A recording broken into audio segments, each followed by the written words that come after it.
The battle against the golden arthropod continued. This time Qin Feng joined the battle. Damage numbers flashed across the screen. 1013, another 1013, then 3042. The pattern repeated. Qin Feng analyzed the situation. Attacking from outside the opponent's field of vision, this effect was useless if the enemy could see through invisibility. Without the stealth advantage, his damage output dropped significantly. This was the equivalent of a magician performing without a cloak. Still possible, but much harder. However, thanks to the legendary skill Bestowal of Mercy, it caused the head and heart weak points of the golden arthropod to increase by 200%. Out of the 9 slashes of instant shadow, 3 were judged to have hit the target's weak points, dealing triple weak point damage. This directly made up for the missing damage. He thought to himself that it really was a legendary skill. He must thank Qin Xiaoyou. The shadow damage was so outrageous that the health of the golden arthropod was reduced by 1/6 in a single strike. He followed up with a poison dart, 1785 damage. But the poison dart was only silver level, and the damage was not very effective. He still needed to level up in his profession to get a higher stealth level. Not very effective was relative. Most players would kill for 1785 damage. Nearby, a group of players watched and one shouted, "Watch out!" However, that warning was not needed. Qin Feng effortlessly dodged all the attacks. Another exclaimed, "Holy crap, how can anyone move so quickly?" A third player observed that it was not just his speed, his reactions were super fast, and he completely understood the boss's attack patterns. Exactly, his speed was about the same as the boss's, but he dodged every one of the boss's attacks perfectly. One of them muttered, "It's like he..." Qin Feng finished the thought internally, "I've fought this boss more times than I can count." 9 years of future knowledge had its perks. He continued his internal monologue. No matter how many times they tried in his previous life Xiaoqi, and he just could not bring it down. He came to understand this domain boss was not one you beat with brute force. You had to read his moves, feel the rhythm. That was why he was one of the top 100 strongest assassins. Modesty was not his strong suit, but results spoke for themselves. The monster took a quick glance and smirked. However, despite that boastful action, the monster quickly took off running. Compared to those special bosses like the Golden Ghost Ship with unavoidable attacks, this golden arthropod was way easier to handle. Easier was doing some heavy lifting. It was still a level 8 gold boss. One of the watching players shouted, "Holy crap, that golden boss is actually running away." Even bosses knew when to retreat. A smart bug. Qin Feng pursued and delivered the final blow. "You have killed the golden arthropod LV. Gold you have gained, 6,400 experience points. You have obtained 7 evolution points. You have gained 497 days of lifespan tradable." Then Greedy Hand activated multiple times. He obtained 7 evolution points 3 more times, and 497 days of tradable lifespan 3 more times.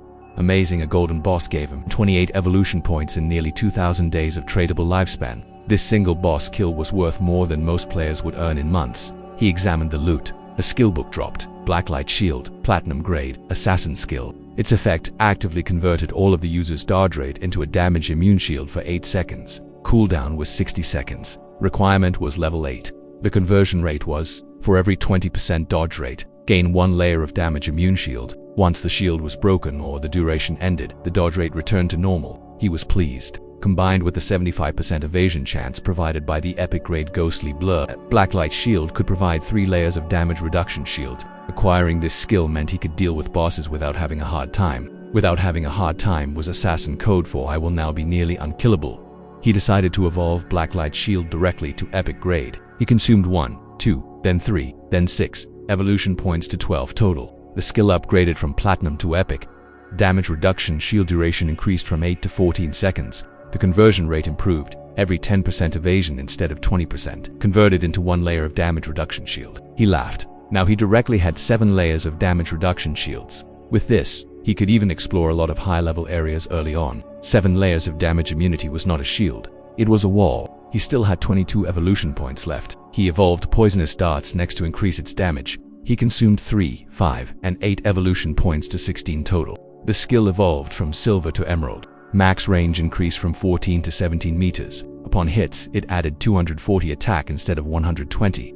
The poison toxin now dealt 80% continuous damage per second instead of 50%. It lasted 5 seconds and could not be stacked. Evolving Poisonous Darts 3 times had at least doubled this skill's damage. Since this skill had a cooldown of only 5 seconds, its sustained damage output was comparable to Shadow Sneak. A 5-second cooldown skill that dealt nearly 2,000 damage per hit was essentially a machine gun.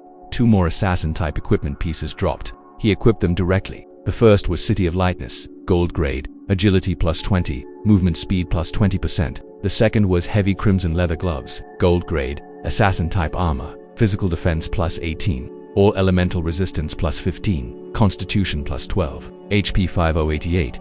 2 pieces of equipment made his cooldown reduction 55% stronger. The original cooldown reduction was 12%. Now it only took 7.7 seconds for certain skills. They also increased damage by 51 points, physical damage by 106 points, and health points by 151. Not bad, not bad. Now his attributes could withstand the rhythm of this attack. With the blacklight shield added, his survivability had greatly improved. He was now less of an assassin and more of a tank who happened to turn invisible. The watching players approached him. One said that a boss was a boss. He really soloed and defeated this boss. He asked if there was any skill book he could buy. Too strong. Qin Feng replied that for mages there was a basic gold skill book. Frost Ejection, a group skill that released an ice ball, bouncing up to 10 times. The cost was 800 days of life. The player complained that was too expensive. He saw someone selling a level 5 gold skill book earlier. Qin Feng explained that this Frost Ejection was a level 7 skill. When upgraded to level 7, it increased damage by over 40%. The cost of 800 days of life was not expensive at all. Shadow, it turned out, was also a surprisingly good salesman. The player bought it. I've bought it. Here's 800 days of life. The transaction was completed. Qin Feng received 800 days of tradable lifespan. The player waved goodbye. Goodbye, boss. The customer left happy, which was more than could be said for most of Shadow's interactions. As the player walked away, he thought to himself, since he had not been able to defeat the boss yet, first, he would spread news in the small town, gather information about boss locations, and get details on the golden level. This way, he would have an endless supply of bosses, and his development speed would be maximized. This was either entrepreneurship or exploitation, possibly both. Another player approached Qin Feng. Hey boss, earlier our team called Little Zhao's mentor to let me contact you. She wants to give you a skill book.